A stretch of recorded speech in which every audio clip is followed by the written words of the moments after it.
Assalamualaikum semuanya, perkenalkan nama saya Nazwa Yolanda. Saya dari kelas A Reguler Stambuk 2021 Pendidikan Sejarah. Oke, di video ini saya buat untuk memenuhi tugas Critical Book Report mata kuliah strategi pembelajaran yang diampu oleh Pak Ricu Sidik.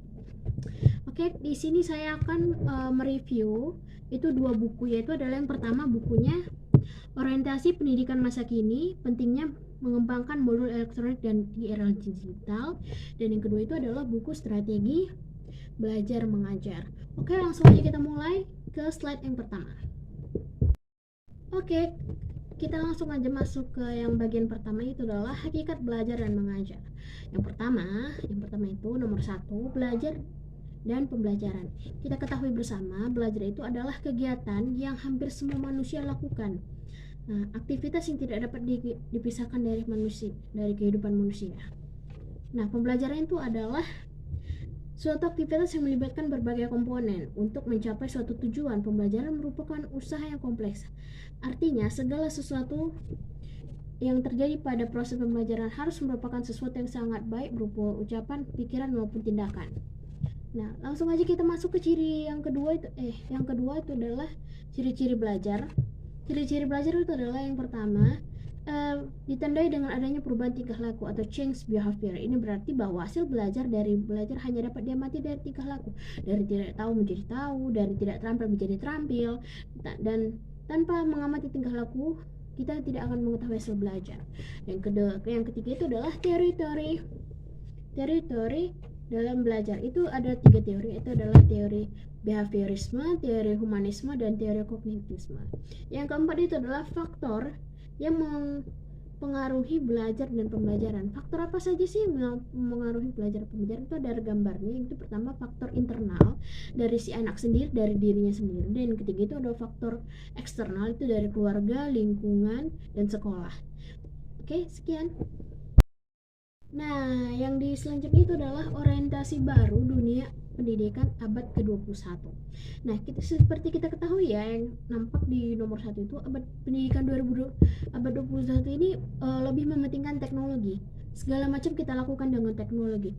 Apa aja? Kayak kita kemana-mana itu nggak bisa lepas dari HP kan, ya. Nah, setelah itu kita pun belajar menggunakan laptop, menggunakan Google Meet, menggunakan Zoom. Itu adalah bentuk dari kemajuan teknologi yang digunakan untuk pendidikan.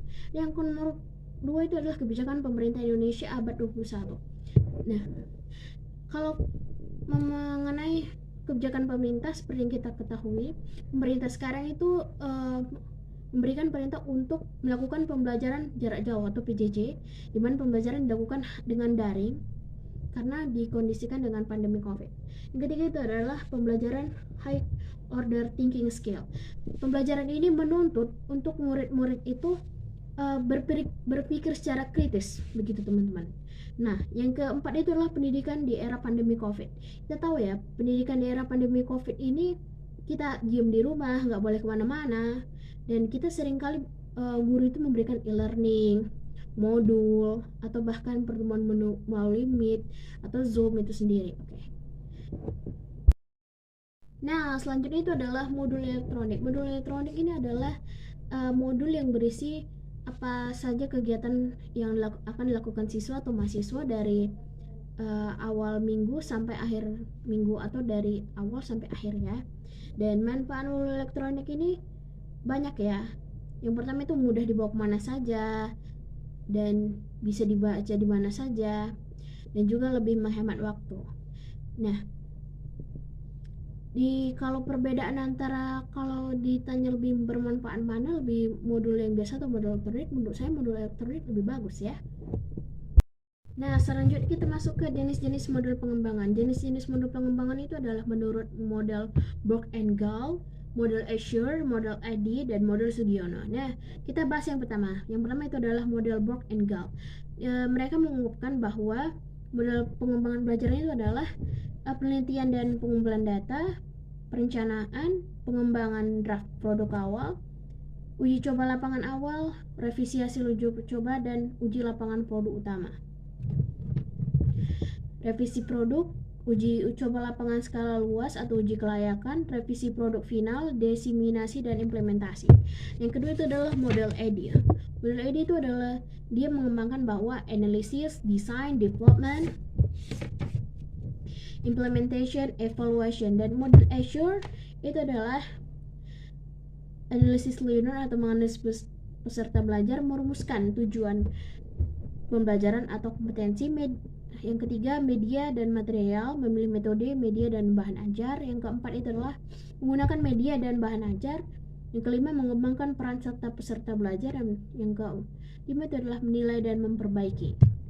Yang terakhir itu adalah model Sugiono. Nah, Sugiono mengungkapkan bahwa model pembelajaran yang dikembangkan adalah potensi dan masalah. 2. Pengumpulan data. 3. Desain produk. 4. Validasi desain. 5. Revisi desain. 6. Uji coba produk. 7. Revisi produk. 8. Uji coba pemakaian. 9. Revisi produk. Dan 10. Produksi massal. Nah, selanjutnya kita masuk ke pembelajaran berbasis higher order thinking skill. Di sini dalam pembelajaran HOTS itu siswa ataupun mahasiswa sendiri itu dituntut untuk berpikir kritis. Nah, berpikir out of the box.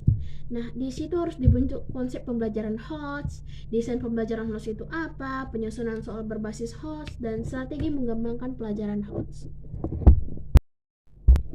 Nah, selanjutnya itu adalah pembelajaran HOTS pada pembelajaran sejarah. Nah, teknik penyusunan instrumen penilaian HOTS dalam pembelajaran sejarah itu harus ada karena mengikuti kurikulum sekarang. Oke, sekian dari presentasi saya. Terima kasih sudah menonton.